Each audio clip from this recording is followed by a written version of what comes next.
اعوذ باللہ من الشیطان الرجیم، بسم اللہ الرحمن الرحیم۔ برادران اسلام، امین گرامی قدر، السلام علیکم یا علی مدد۔ گلفام در باکر اپنے یوٹیوب چینل ذکر و عرفان 1472 کے ذریعے آپ سے محو گفتگو ہے۔ یہ بزم جس کے نام سے اب تک بھلی بھی ہے، یہ بزم جس کے نام سے اب تک بھلی بھی ہے، جس کی گلی سے رسم وفا کی چلی بھی ہے، کس نہر سے سناؤں میں شہنشاہ کی شان، 10واں امام بھی ہے یہ، چوتھا علی بھی ہے۔ جی ہاں احباب ولا و عزا، آج میرا موضوع اقلیم امامت کے 10ویں تاجدار حضرت امام علی نقی علیہ السلام بادشاہ ہیں۔ 5 رجب 214 ہجری، امام محمد تقی علیہ السلام کا آنگن، بی بی سمانہ خاتون کی گود، اور اقلیم امامت کا 10واں تاجدار، اس کا یوم نزول ہے 5 رجب کو 214 ہجری میں۔ بی بی سمانہ خاتون کثرت فضائل، کثرت ورع، عبادت اور اپنی پاک دامنی کی وجہ سے، اپنی فضیلت کی وجہ سے بی بی سمانہ خاتون کا لقب تھا ام الفضل، یعنی فضائل کی ماں، فضائل کی پہچان، فضائل کا مصدر۔ اور بادشاہ امام محمد تقی علیہ السلام سے تو اس پہ انشاءاللہ الگ سے ایک ویڈیو میں انشاءاللہ کروں گا۔ یا آپ یہ سمجھیں کہ تیسرے محمد کی گود میں چوتھے علی کی آمد ہے 5 رجب کو۔ میرے بادشاہ کے فضائل اتنے زیادہ ہیں کہ مجھے خود احساس یہ ہوتا ہے کہ میں کس طرف سے کون سی بات شروع کروں اور کہاں سے۔ 6 سال کا ظاہری عرصہ امامت، یعنی مدت حیات تھی میرے مولا کی ظاہری عمر مبارک 6 سال کی تھی، جب امام محمد تقی علیہ السلام کی شہادت کے بعد منصب امامت پہ فائز ہوئے اور امامت کی ذمہ داریاں سنبھالی امام علی نقی علیہ السلام نے۔ تو سوال ہوا ایک مرتبہ میرے مولا، اچھا یہاں روک کے میں آپ کو ایک واقعہ سناتا ہوں۔ متوکل تھا امام علی نقی علیہ السلام کے زمانے کا ظالم بادشاہ، یہی امام کا قاتل بھی تھا۔ اس کے دربار میں امام کا آنا جانا ہوتا تھا تو کیا ہوتا، جب امام دربار میں داخل ہوتے تو پنجروں کے اندر بہت سے پرندے متوکل نے قید کر رکھے تھے، طرح طرح کے پرندے جن کا شور و غوغا اتنا زیادہ ہوتا تھا کہ بات کرنا اور سننا مشکل ہوتی تھی، مگر روب امامت، معجزہ امامت یہ، جو ہی امام دربار میں داخل ہوتے پرندے خاموشی اختیار کر لیتے اور بڑی آسانی سے امام گفتگو کر لیتے اور امام کی گفتگو سامعین سن لیتے۔ یہ امام کا ایک معجزہ تھا۔ زید بن ہاشم میرے مولا کا ایک صحابی ہے، امام علی نقی علیہ السلام بادشاہ کا۔ اس نے مولا سے ایک دن سوال کیا، مولا آپ کے آواز سے بھی ہم نے یہ معجزات دیکھے، آپ بھی یہ معجزے کرتے ہیں، یعنی مردوں کو زندہ کر دیتے ہیں۔ مرا ہوا پرندہ ایک مرتبہ زید بن ہاشم نے میرے امام علی نقی علیہ السلام کے دست مبارک پر رکھا تو پرندہ اڑ گیا، زندہ ہوا اور فضا میں پرواز کرنے لگا۔ تو زید بن ہاشم نے پوچھا، مولا اچھا آپ بھی پرندوں کو زندہ کرتے ہیں، مردوں کو زندہ کرتے ہیں، آپ کے آبا سے بھی روایات ہم تک پہنچی ہیں۔ عیسیٰ نبی کا بھی یہی معجزہ تھا، مادرزاد اندھوں کو بینا کر دیتا تھا، مردوں کو زندہ کر دیتا تھا، آپ بھی مردوں کو زندہ کرتے ہیں۔ پھر آپ کے مردہ زندہ کرنے اور عیسیٰ نبی کے مردہ زندہ کرنے میں فرق کیا ہے؟ امام فرماتے ہیں، سن مریم کا پسر وہ تو میں زہرا کا پسر ہوں، مریم کا پسر وہ تو میں زہرا کا پسر ہوں، وہ صرف ولی تھا میں ولی ابن ولی ہوں۔ ہاں عیسیٰ میں اور مجھ میں یہی فرق بہت ہے، وہ ناد علی پڑھتا تھا میں آپ علی ہوں، وہ ناد علی پڑھتا تھا میں آپ علی ہوں۔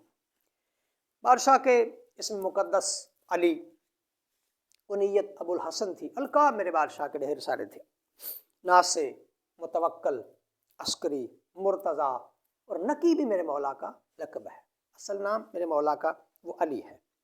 آئیے آپ کو ایک اور واقعہ امام کی سیرت سے میں آپ کو سناتا ہوں۔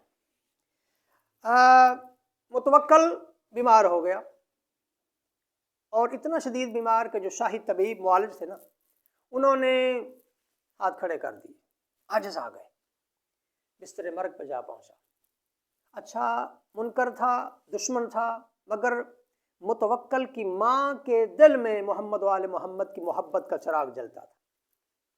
اس نے ایک نوکر پیغام دے کے بھیجا، مولا آپ کا دشمن ہے، منکر ہے، مگر میرا تو بیٹا ہے اور میں آپ کی محبہ ہوں، میں آپ کی موالی ہوں، آپ کو ایسا مہربانی فرمائے نا کہ میرا بیٹا سمجھ کے اس کے حق میں دعا کرے۔ امام نے ایک دوا تجویز کی، جو اسے تکلیف تھی، اس کا مرض وہ ٹھیک ہو گیا، صحت یاب ہو گیا۔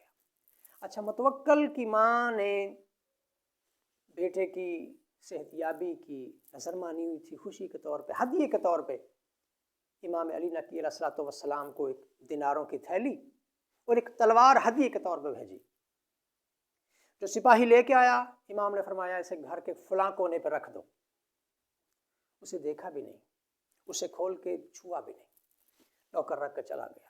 کچھ دنوں کے بعد متوکل کو چغلی کھائی کسی وزیر نے، علی نقی کے گھر میں اسلحہ بھی ہے، دولت بھی اکٹھی ہو رہی ہے، ایسا نہ ہو کہ تیری حکومت کے خلاف کوئی ہنگامہ کھڑا ہو جائے، محمد و آل محمد کے ماننے والے، علی نقی کے ماننے والے تیری حکومت کا تختہ الٹ دیں۔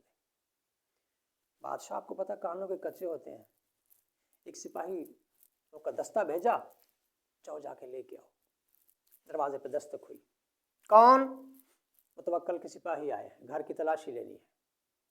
امام نے اپنے پردہ داروں کو اپنے حجرے کے اندر بلا کے کہا سارے گھر کی تلاشی لے لو۔ اب جو سارے گھر کی تلاشی لی تو وہی دیناروں کی تھیلی ہدیے کے طور پہ اور ایک تلوار جہاں رکھی تھی وہیں جوں کے توں پڑی ہوئی تھی۔ امام نے فرمایا میرے قریب آؤ۔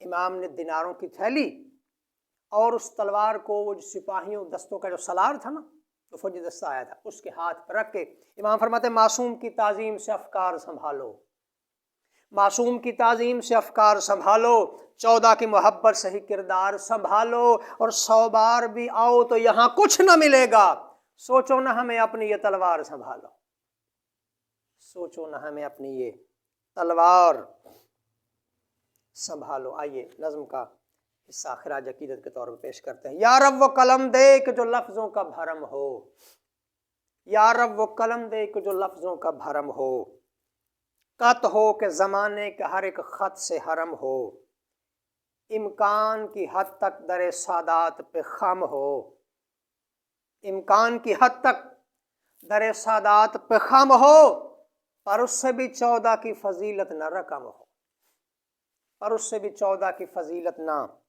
رقم ہو۔ پوچھا گیا کیوں؟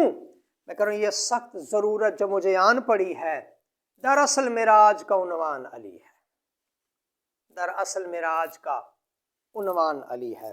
خالق سے کہہ رہا ہوں مالک مانا ہے تیری صورت اظہار محمد، بندوں کے لیے ہے تیرا کردار محمد، تو پیار محمد کا تیرا پیار محمد، 14 میں علی 4 بنے 4 محمد، 14 میں علی 4 بنے 4 محمد۔ خالق سے کہہ رہا ہوں مالک تجھ سے بھی تیرے چین کا چین ایک بنا ہے، 2 ان میں حسن ہے تو حسین ایک بنا ہے، 2 ان میں حسن ہے تو حسین ایک بنا ہے۔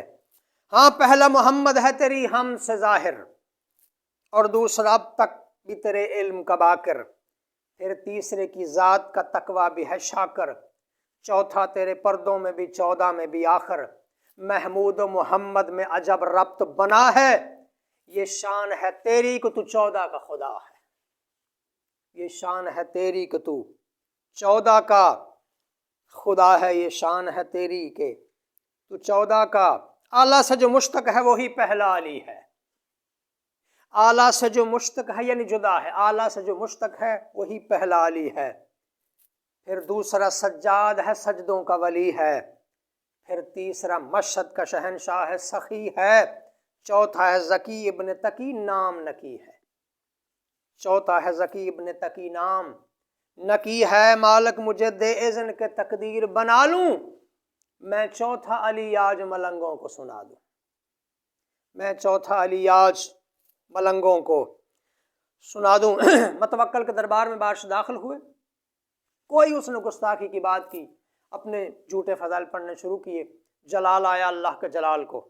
علی نقی بادشاہ اس کے دربار میں کھڑے ہو کے فرماتے متوکل سن، دنیا بھی تخلیق کی سے محروم تھی ہم تھے، دنیا بھی تخلیق سے محروم تھی، ہم تھے، اجسام کی اوقات ہی معدوم تھی، ہم تھے، بس اس کے کریں حیت معصوم تھی، ہم تھے، عالم کی بھی عالم میں کہاں دھوم تھی، ہم تھے۔ فرماتے سن، ہاں ہاں یہ زمین اپنے بچھونے کی طرح ہے، سن لے تیری دنیا تو کھلونے کی طرح ہے، سن لے تیری دنیا ہے کھلونے کی۔ فرماتے سن، اللہ کے سوا سب سے سوا اپنا شرف ہے، اللہ سے سوا سب سے سوا اپنا شرف ہے، توحید شناسی ہی تو 14 کا ہدف ہے، اس وقت بھی قدموں تلے ملکوت کی صف ہے، جنت سے حسین تر میرے دادا کا نجف ہے، جنت سے حسین تر میرے دادا کا نجف ہے۔ فرماتے یاد رکھ، تسلیم کے ہر ایک عمل کی بھی جزا ہے، یاد رکھنا تسلیم کے ہر ایک عمل کی بھی جزا ہے، ناراض اگر ہم ہوں تو ناراض خدا ہے، ناراض اگر ہم ہیں تو ناراض خدا ہے، ناراض اگر ہم ہیں تو ناراض خدا ہے۔ آخری 6 مصرے ہے عظمت یزدان کے پاروں میں یہ چوتھا، مولا علی نقی کے بارے میں کروں، ہے عظمت یزدان کے پاروں میں یہ چوتھا، خود کسر ہدایت کے میناروں میں یہ چوتھا، توحید کے ہاں کن کے اشاروں میں یہ چوتھا، 14 میں علی 4 ہیں چاروں میں یہ چوتھا، 14 میں علی 4 ہیں چاروں میں یہ چوتھا، پردے میں چھپے مہدی دوران کی جد ہے، اللہ کی جانب سے یہ بندوں کی مدد ہے،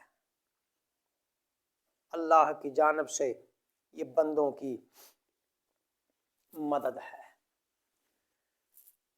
یاد رکھیے گا احباب، اللہ نے آل محمد کو فضیلت دی، امت نے آل محمد کو مصیبت دی، دکھ دی، تکلیفیں دی۔ یہاں رک کے مجھے ایک جملہ یاد آتا ہے سلطان العلماء علامہ غضنفر عباس صاحب قبلہ کا، انہوں نے فرمایا امت نے آل محمد کے لیے تلوار اور زہر یہی پیش کیے تھے، یہی ان کے پاس اجر رسالت کے طور پہ، ان کا امت نے ناحق ان ہادیوں کے خون سے اپنے ہاتھ رنگے ہیں، ورنہ یہ سارے کے سارے محمد کی بیٹی اور علی کی بیٹی کے عزادار تھے، انہوں نے کون سا زیادہ جینا تھا۔ کتنا درد ہے ان جملوں میں۔ متوکل ملعون نے امام علی نقی علیہ الصلوۃ والسلام کو زہر دی، اور میرے مولا کی شہادت کے یہ 2 جملے ہی ساری زندگی شیعہ قوم کے رونے کے لیے کافی ہیں۔ اتنا زہریلا زہر تھا، اتنا شدید زہر تھا جو میرے مولا امام علی نقی علیہ الصلوۃ والسلام کو دیا گیا، کہ زہر نے جب اثر کیا تو جتنے مسام تھے وہاں سے امام کا خون آنا شروع ہوا، ناک سے خون، منہ سے خون، کانوں سے خون۔ حد ہو گئی عزادارو، یہ وہ مظلوم امام ہے، جب زہر نے اثر کیا نا تو آنکھوں کی پتلیوں سے بھی خون آنا شروع ہوا۔ مرتبہ جنت البقیع کی طرف منہ کر کہا، دادی زہرا، میں تیرا وہ مسموم امام بیٹا ہوں، تیرے حسن کو 9 مرتبہ زہر ملی تھی، مگر اتنی شدید نہ تھی جو زہر مجھے ملی ہے، یہ تیرے حسن سے بھی زیادہ شدید ہے۔